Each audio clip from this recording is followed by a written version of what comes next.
Verse 28 to 31. Ito po yung message ni Prophet Isaiah sa mga Israelite. Pero bago yan, pagbasahin po natin at intindihin po natin, ito ay isang encouragement para sa mga Israelites.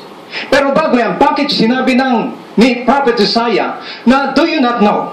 Have you not heard that God is the everlasting God? He is the creator of heaven and earth. Bakit sinabi yan? If we go back to chapter 39, ang reason po kung bakit in-encourage ni Isaiah ang mga Israelites ay dahil po sa kanilang fear. Nagkaroon sila ng fear. Takot saan? Ito po. Then Isaiah said to Hezekiah, hear the word of the Lord Almighty. Then the time will surely come when everything in your palace and all that your predecessors have stored up until this day will be carried off to Babylon. Nothing will be left, says the Lord. And some of your descendants, your own flesh and blood, who will be born to you, will be taken away, and they will be captivated in the land of Babylon. Anong ibig sabihin nito? This is a prophecy sa future na mangyayari po sa buhay ng mga Israelite. Sabi ni Isaiah kay Hezekiah. Hezekiah is the king during that time.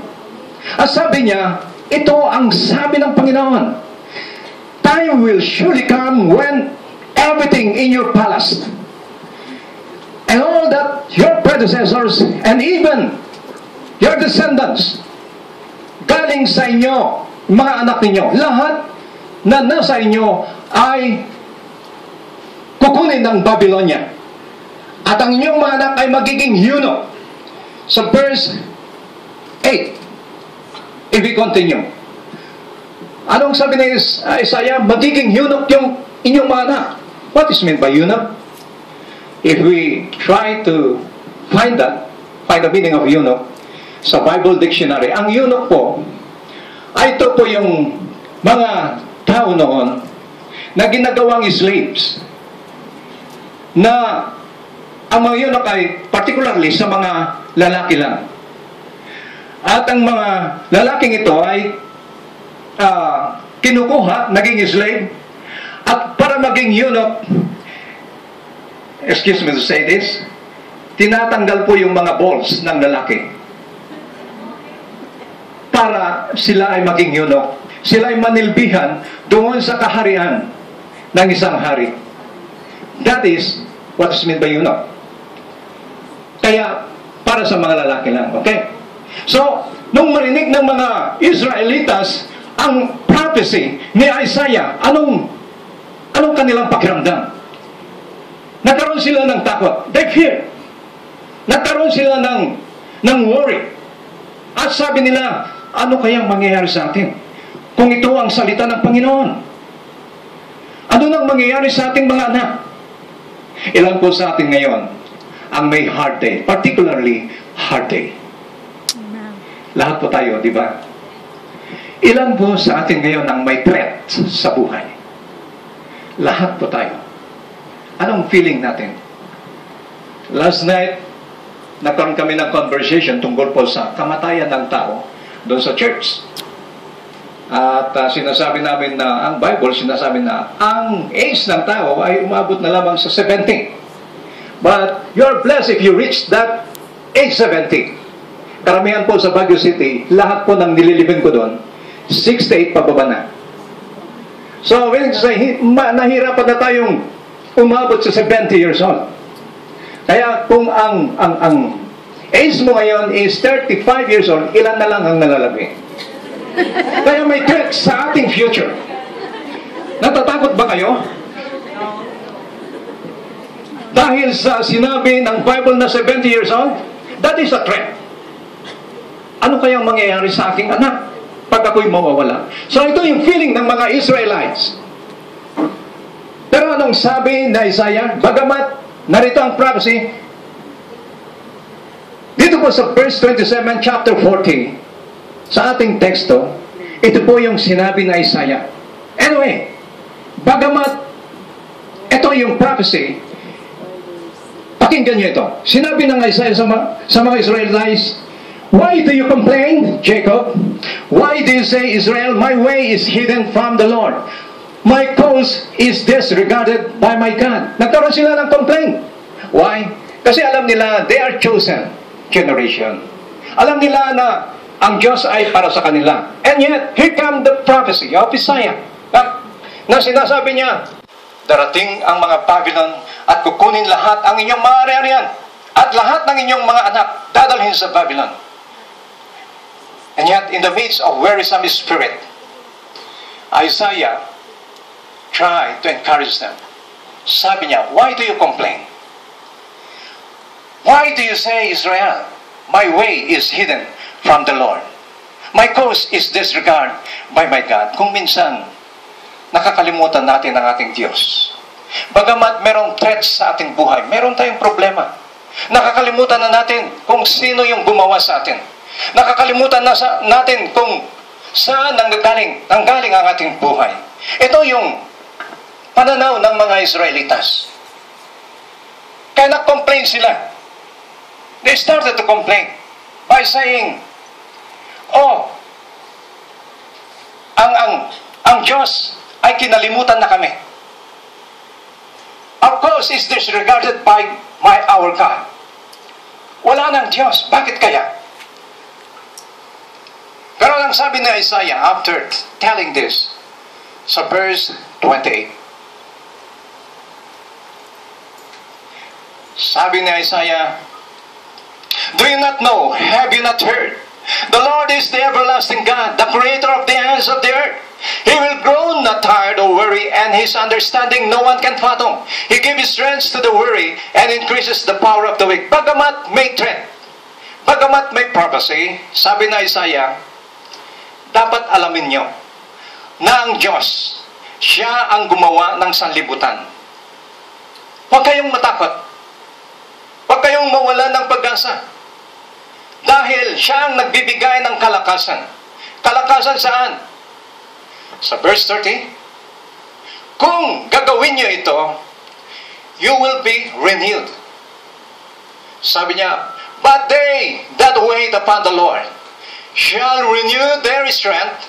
They shall mount up with wings as eagles. They shall run and not worry. They shall walk and not faint. Bagamat merong threats sa kanilang buhay,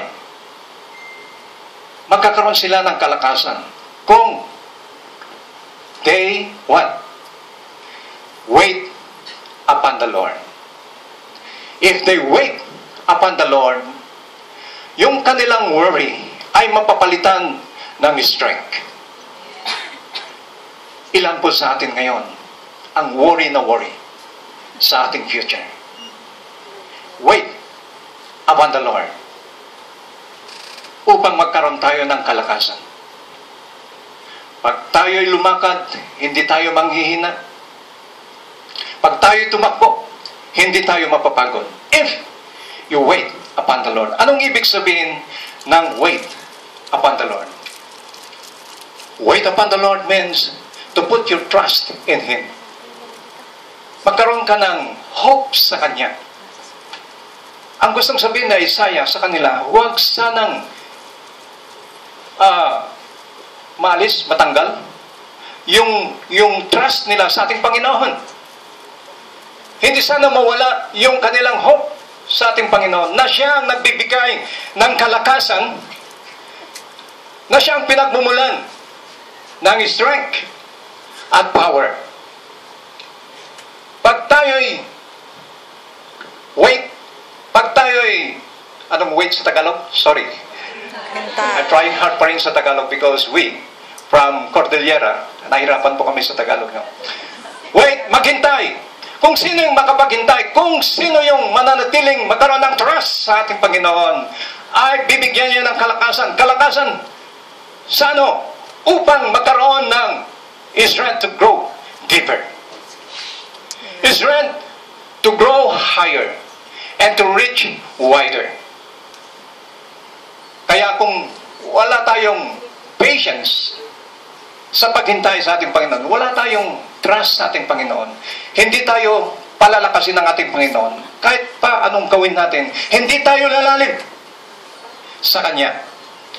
Hindi tayo mag-expand without trusting and without putting your hope sa ating Panginoon. Okay, but the question is, paano tayo magiging deeper sa ating Panginoon? Paano tayo magkakaroon ng deeper na faith sa ating Panginoon? Now, I want you to bring sa libro ng Lucas, chapter 5. Lucas, chapter 5, verse 4 to 6. Sabi dito sa Luke, chapter 5, paano tayo lalalim? When he had finished speaking, he said to Simon, "Launch out into the deep, and let down the nets for a catch." Simon answered, "Master, we have worked hard all night, and haven't caught anything. But because you say so, I will let down my net." When they had done so, they caught such a large number of fish that their nets began to break. Dito, nagturo ang ating Panginoon tungkol sa prinsipyo ng pagkakaroon ng malalim. Malalim na ano? Ano ba yung dapat lumalalim sa atin? Sa buhay ng isang Christian? Faith? Okay, faith, wala tayong problema. But, ang gusto kong tukuyin dito, yung ating relationship sa ating Panginoon. God wants you na magkaroon ka ng deeper relationship sa ating Panginoon. Why? Bakit relationship? Dahil ang relationship ay napakahalaga sa buhay ng isang Kristiyano. Kung maalala nyo, even sa Old Testament, tinuro ng Diyos sa mga Israelitas. Deuteronomy chapter 6, verse 4 to 6. Sabi niya doon, love your God with all your heart, with all your soul, with all your strength. Anong ibig sabihin nun? Magkaroon ka sana ng love. Love means relationship, di ba? Pag magkasawa ka, andun yung love, andun din yung relationship. At doon sa Old Testament, tinuro din ng ating Panginoon, Jesus. Yung magkakaroon tayo ng deeper relationship sa ating Panginoon. He says sa Matthew chapter 22, verse 27, this is the two greatest commandment. Love your God with all your heart, with all your soul. And love yourself as you love others. Love others as you love yourself. Okay.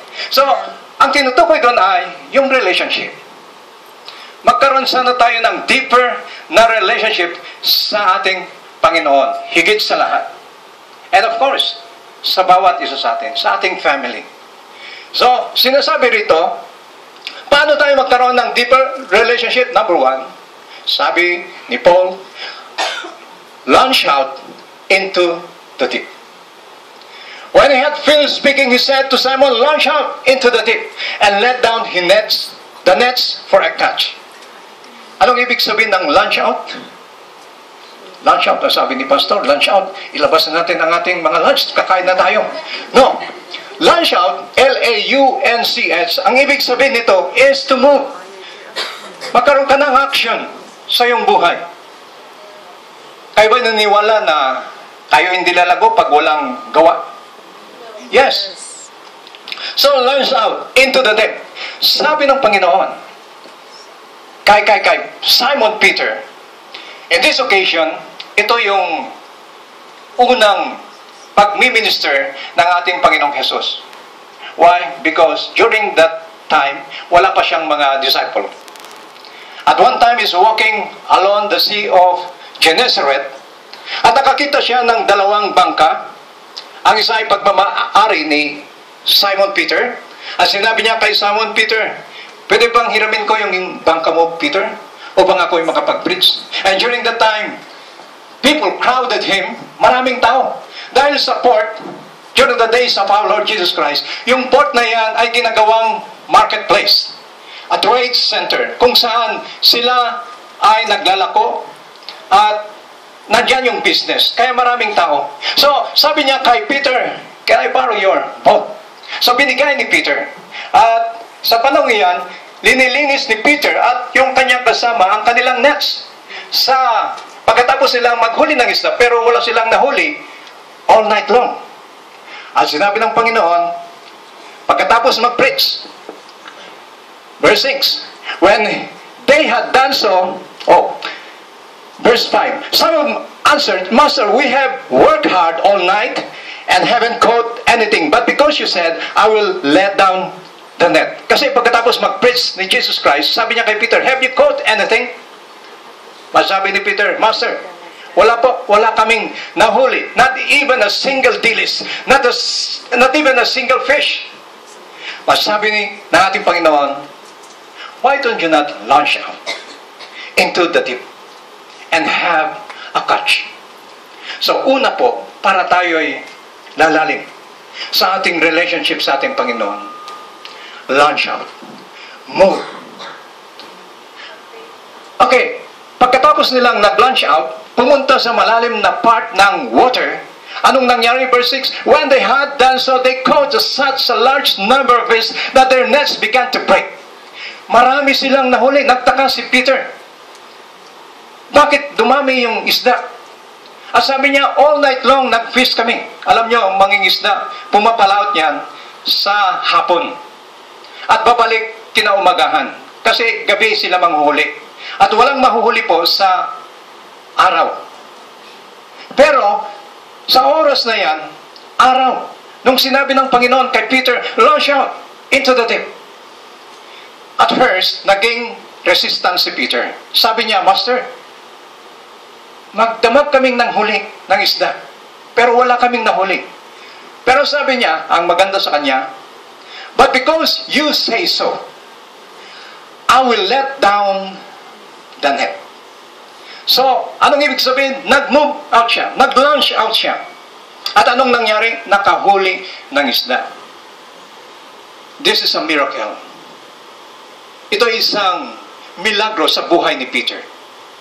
Alam nyo, as a well-known fisherman, kilalang fisherman, na manghuhuli ng isda, at siya umuwi na walang huli, it is embarrassing sa isang well-known fisherman na walang huling isda sa magdamag.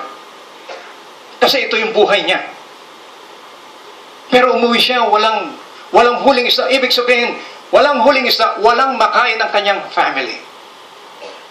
Pero dito, dahil nag-obey siya, nag-launch out, nakahuli ng isda. Now, pag-isipin natin, ganun pala yun. Alam natin, ang ating Panginoong Jesucristo ay powerful. That He even dictate fishes na pumunta doon sa harapan ni Peter upang huliin na lang. Bakit kaya sinabi ni Lord na mag-launch out pa siya? And yet, our Lord Jesus Christ, pwede niyang sabihin sa mga fish na, kahit sa mababaw lang, pumunta kayo mga fish para huliin niyo. Bakit pa sinabi ng ating Panginoon na pumunta doon sa mas malalim? Why? Because God always work sa mga taong may gawa. Amen. Ang Panginoon ay gumagawa sa mga taong willing to act. Kaya, hindi ka lalalim kung walang counterpart ang iyong sarili. Hindi ka lalalim sa iyong relationship kung hindi ka magtatrabaho. Kayo ba'y naniniwala, mga kapatid, na yung mga na-determinate, na katulad nyo, ay dahil masama ang amo? Lahat ba ng na-determinate ay masama ang amo? No. Hindi. Anong reason? Kung minsan. Dahil ayaw, dahil tamad. Dahil tamad, na-determinate. Hindi lahat ng na-determinate ay masungit ang amo. Meron din na-determinate dahil ayaw mag-act, ayaw magtrabaho. Ewan ko po kung totoo yan. Totoo ba? Okay, so God never honor lazy people. He don't want us to be lazy. Simply be lazy. Ayaw ng Panginoon na pareceive-receive na lang tayo. Pwede bang gawin ni Peter doon sa gilid ng ng dagat na doon na lang mag-stay, na sasabihin niya, oh, kung gustuhin ng Panginoon na ibigay ang mga istang yan, bigay niya sa akin. Kung gustong pagpalain ako ng Panginoon, pagpalain niya ako. Kahit hindi ko siya ligawan, kung talagang kami, kagusto ng Panginoon, talagang kami. That is wrong mentality. Yan po yung mentality ng tamad na tao. God wants you to act, to work. Gusto ng Panginoon na tayo ay magtrabaho upang tayo ay mapalalim sa ating relationship sa Kanya. Amen. Hindi tayo mapalalim sa relationship sa ating Panginoon kung wala tayong knowledge sa Kanyang word.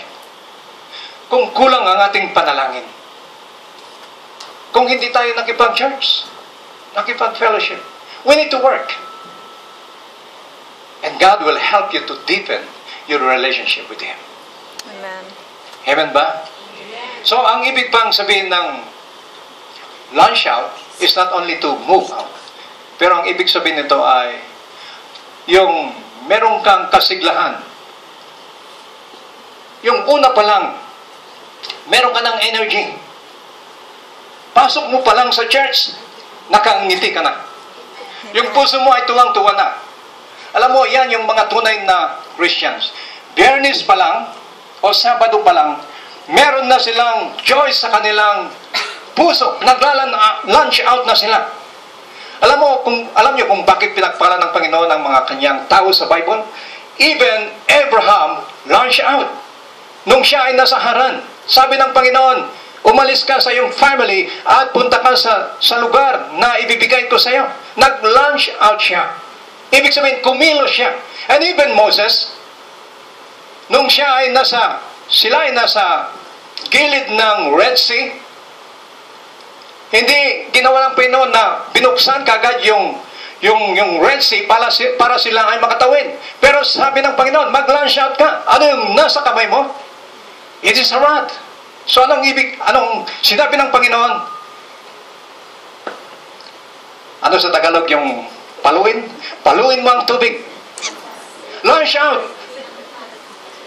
Hampasin mo yung tubig. Yeah. Thank you. Hampasin mo yung tubig. At anong nangyari? Dahil nag-launch out si Moses, nakita niya yung pagpapala ng ating Panginoon. Ilan po sa atin ang gustong makaranas ng blessing mula sa ating Panginoon? You need to launch out. You need to act. At pangalawa, dito po sa higher. Higher. Anong ibig sabihin ng higher? Okay, sa ating buhay bilang isang Kristiyano, ang ibig sabihin ito ay to go to the next level. Magle-level up sana tayo. Sana aangat ang buhay natin. Ito ay importante sa buhay ng isang Kristiyano. Ilan po sa atin ang may tablet, may cellphone, may mga gadget? Lahat ba ng ating gadget ay may games? Wala. Alam ko may free games yan. Pero most of that gadget ay meron pong naka-install na games. At pag tayo naglaro ng games, merong level 1. The more you play, the more the level going up, the more exciting, di ba? Yeah. There is an adventure. So, na-excite tayo pag tayo naglaro sa games ng ating mga gadget. The same true, mga kapatid, sa ating paglilingkod sa ating Panginoon. Amen. Yung patuloy kang nakipaglalaro sa ating Panginoon. Patuloy kang nagpapagamit sa ating Panginoon. Magkakaroon ka ng excitement. Magkakaroon ka ng adventure sa buhay. Makikita mo kung paano gagawa ang Panginoon sa iyong buhay. So there is an excitement and adventure sa paglilingkod natin sa ating Panginoon. Ayaw ng Panginoon na tayo ay stagnant na lang sa one level of faith. Sa elementary level ng faith. Gusto niya na malaman mo rin ang tungkol sa sanctification until you reach glorification. From one level to a higher level. Yan po ang gusto ng Panginoon sa atin. Na magkaroon tayo ng mataas na klase ng buhay ng isang Christian. Pero ano ba yung gusto ng Panginoon na lalawak o tataas sa atin? Ano yung gusto ng Panginoon na tataas sa ating buhay? It is our righteousness. Righteousness. Gusto ng Panginoon na tayo umangat pa sa, ano ang righteousness? Tagalog, katwiran. Gusto pa ng Panginoon na ikaw ay maging matuwid. More than what you have did last Sunday, gusto ng Panginoon sa Sunday na ito ay magiging matuwid ka pa. Every time you enter into the sanctuary, gusto ng Panginoon na tataas yung level mo, yung righteousness mo. Dahil sinasabi dito sa Bible, Matthew chapter 5, verse 19 to 20. Therefore, anyone who set aside one of the least in the kingdom of heaven, but whoever practices and teaches these commands, will be called great in the kingdom of heaven. I tell you that unless your righteousness surpasses that of righteousness that Pharisees and the teacher of the law, you will not enter the kingdom of heaven. Ano po ang sinabi? You will not enter the kingdom of heaven. If, I tell you, unless your righteousness surpasses that of righteousness that Pharisees and the teachers of the law. Sino ba yung Pharisees? Teachers of the law? Ang tinutukoy po rito, yung mga grupo na nagkiklaim na sila ay religious noong panahon ng ating Panginoon. Pero ngayon, may mga Pharisees pa ba? Yes. Ang sabi ng Panginoon dito, not unless yung inyong righteousness ay aangat, magle-level up, mas maangat pa sa righteousness ng mga Pharisees, you will not enter the kingdom of heaven. So, nakikita nyo ba mga kapatid yung importance ng righteousness? Ito yung susi upang ikaw at ako ay makapasok sa kaharian ng Diyos. So, paano natin iangat ang ating righteousness? Paano madadagdagan ang ating righteousness? Matthew 6:33, anong sinasabi doon? Seek ye first the kingdom of God, and all these things shall be added unto you. Kailangan, every day saliksikin natin yung righteousness ng ating Panginoon. You know, walang sinuman sa atin na righteous. Wala po sa atin ang righteous. Sinasabi ng Bible, no one is righteous. We are only made righteous through the righteousness of Jesus Christ. So, ibig sabihin, if you acknowledge and believe the things that our Lord Jesus Christ had done on the cross of Calvary, kung siya ay yung tinanggap sa iyong puso at naging Lord ng iyong buhay, ang righteousness ng ating Panginoon ay mai-input sa iyong buhay. Ganyan po mangyayari o ganyan natin matatanggap ang righteousness. If you believe, if you confess your sin, if you acknowledge our Lord Jesus Christ, if you make Him as your Lord and Savior, matatanggap mo yung righteousness ng ating Panginoon. So, hindi po sa pamamagitan ng gawa natin, kundi sa ginawa ng ating Panginoon. You will become righteousness. Remember, I tell you that unless your righteousness surpasses that of righteousness, that Pharisee and the teacher of the law, you will not enter the kingdom of heaven. Nakikita po mo natin yung importance ng righteousness. Do we have this righteousness in our lives? Amen.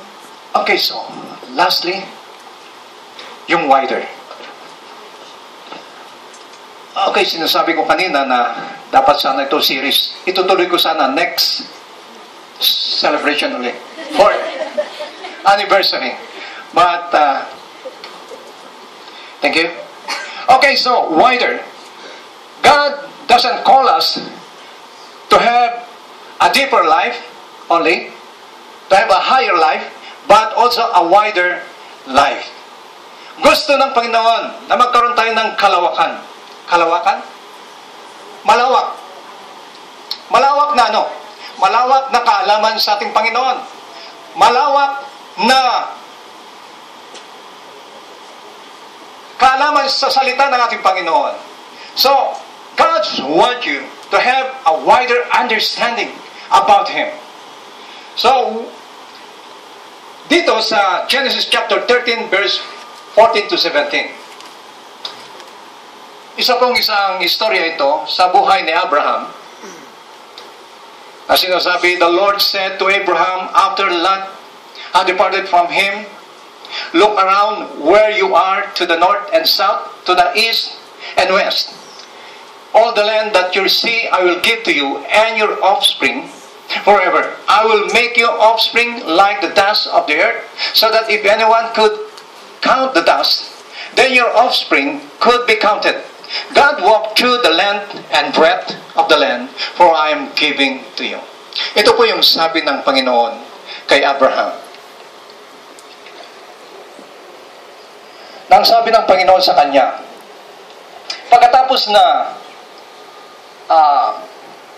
sinabi ng Panginoon na iwanan mo ang iyong territory, ang iyong family, at pumunta ka dito sa lugar na aking ibibigay sa iyo.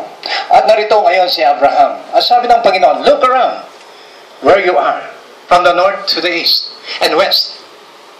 At lahat ng ito ay ibibigay ko sa iyo. At sa iyong mga offspring. Ibig sabihin, sa iyong mga descendants. Sa iyong mga anak. At ang iyong mga anak ay dadami katulad ng buhangin. So, ibig sabihin, hindi mabibilang. This is a promise of God para kay Abraham. Nang ibig sabihin nito, magkaroon sana siya ng malawak, hindi lang yung material o hindi lang yung lupa ang magkakaroon siya ng kalawakan, kundi ang ibig sabihin nito, yung kanyang kingdom, yung kanyang authority ay lalawak. Kaya din yung kanyang relationship sa ating Panginoon. Kaya sabi ni Lord, tingnan mo, ang lahat ng lugar na aking ibibigay sa iyo ay ito'y magiging lugar ng iyong descendants. Lalawak ka. Dadami ang iyong anak. Kaya nga siya ay tinawag na Father of Faith.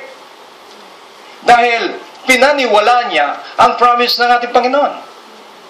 Pinagpala siya ng Diyos. Hindi lamang sa literal na nagkaroon siya ng maraming anak through Isaac, naging anak niya si Jacob at lumaki yung Israel, but yung kanyang faith, lumawak yung kanyang pananampalataya sa Panginoon. Kaya ang gusto ng Panginoon, una, nalalawak sa atin is what? It is our faith. Gusto ng Panginoon na magkaroon ka ng malawak na pananampalataya. Dito po sa Isaiah 54, verse 2. Isaiah 54, verse 2. Sinasabi na Isaiah, enlarge the place of your tent, stretch your tent curtains wide, do not hold back, lengthen your cords, strengthen your stake. Ito yung sabi na Isaiah sa mga Israelites, na palawakin ninyo ang inyong tolda. Palakasin ninyo yung mga stakes. Alam yung tolda, merong stake, pole. At yung mga